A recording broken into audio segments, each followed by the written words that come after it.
Dear audience, welcome to everyone. I will talk about the role of endoscopic interventions in the management of pancreatobiliary diseases.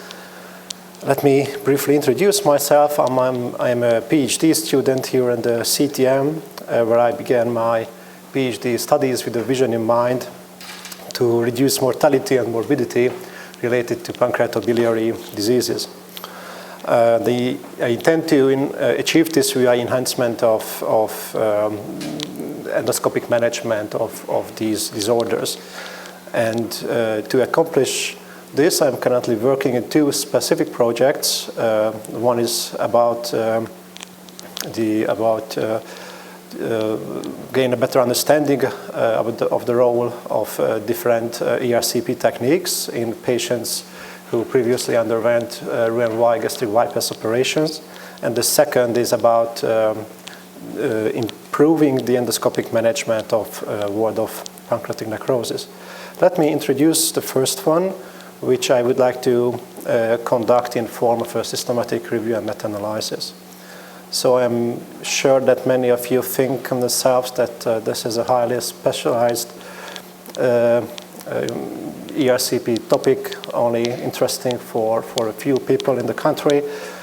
Well, I would suggest everyone not to be misled by these thoughts, because Roux-en-Y gastric bypass is still the second most commonly performed bariatric surgery worldwide.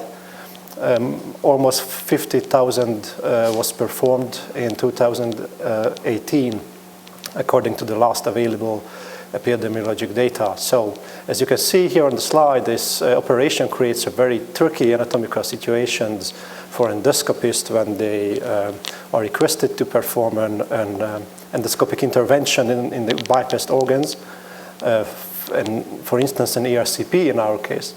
So, there are three most widely accepted, widely used techniques to perform ERCP in these patients. One of them is the enteroscopy-assisted technique, and the other is the laparoscopy-assisted ERCP. These two are the two current standards methods, and the most novel one is the endoscopic ultrasound-directed transgastric ERCP, also called as EDGE procedure. And interestingly, the procedures with higher technical success rates have also been associated with higher overall adverse event rates as well, which creates quite a dilemma for therapeutic decision making, which cannot be solved with the help of official recommendations either. So we aimed with our project to fill in knowledge gaps about the role of these different ERCP techniques in patients with Roux-en-Y gastric bypass anatomy. So we addressed our clinical question, which is about whether there is a difference between these ERCP techniques, approached it with the PICO question framework, looking for primary outcomes, technical and clinical success rate, and secondary outcomes, procedure-related adverse events. More than 10,000 articles were screened, and after the selection process, 67 were included in the final analysis, enrolling more than 2,700 patients. So I would like to show you the results of our synthesis, starting with a forest plot depicting the access to the papilla. We used here proportions with 95% confidence intervals as outcome parameters were calculated by extracting the total number of patients and the number of patients with the event of interest in each ERCP group separately from each study, and then these proportions were pooled together, and these pooled proportions with confidence intervals then were then compared to each other.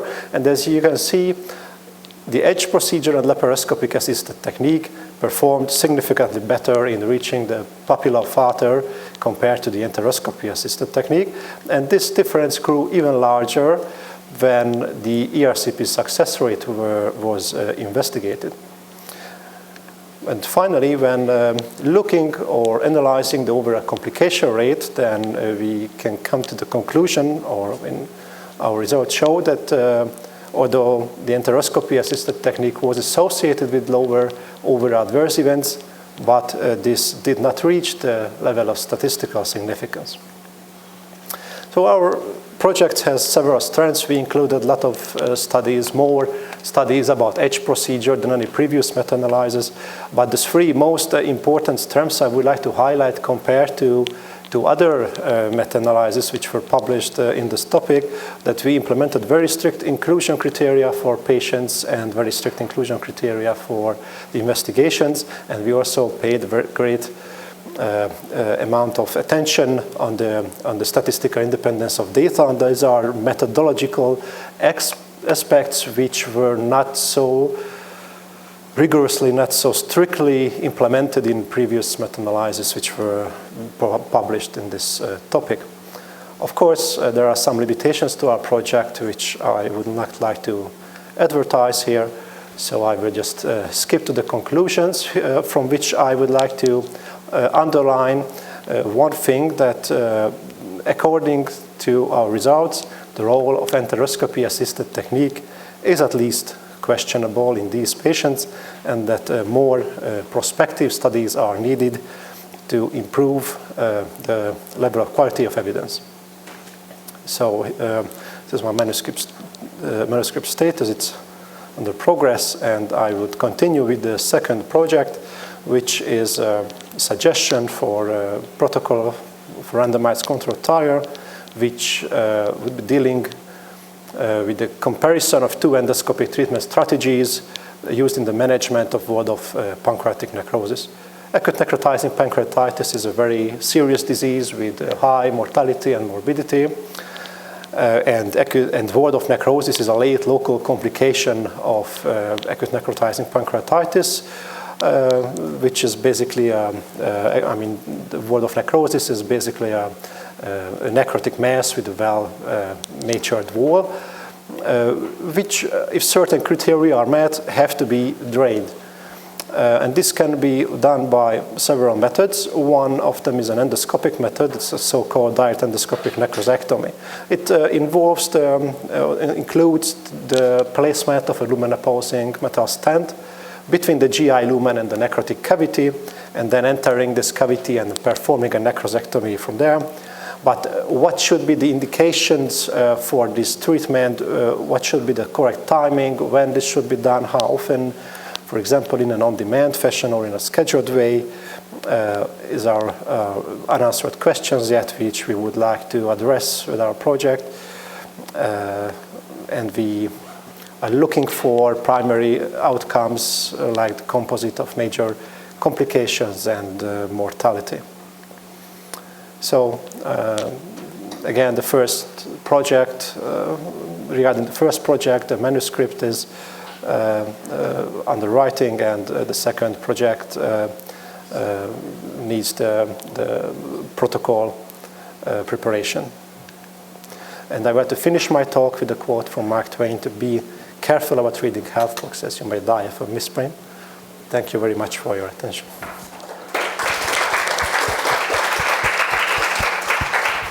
A good surgeon, regardless of the type of operation selected, can have a lot better outcomes than others. Have you found such a comparison where in the same center, similar patient selections, the outcomes are compared based on who performed the surgery? And interestingly, the centers dealing with patients with this type of anatomy are really specialized for one type of procedure. So I have not found any clue about centers which would like to, which were comparing in the same center the two investigations, besides 7 articles. So there were 7 articles, and of course the laparoscopy-assisted technique yields the same results as the H procedure and as the EUS-directed method, but they both perform better compared to enteroscopy-assisted technique. I'm not sure how I answered your questions, or So, have I answered your question? No? I think it was related to operator experience. So is it a major confounding factor, operator experience? So, and then for the laparoscopy-assisted technique, especially. I think lots of thought about operators, not just surgeons, but endoscopists as well. I see. There was a study by Tonnesen et al. In Norway, which were investigating the role of experience, and if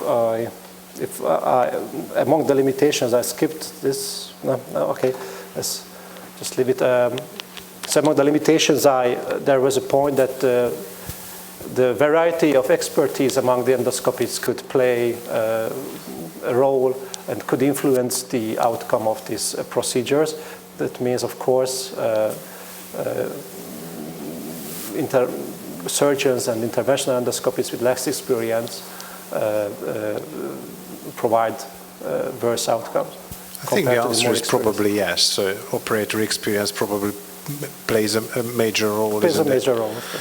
My question is an overarching question. So your first project tells us a lot of interesting data from observational studies.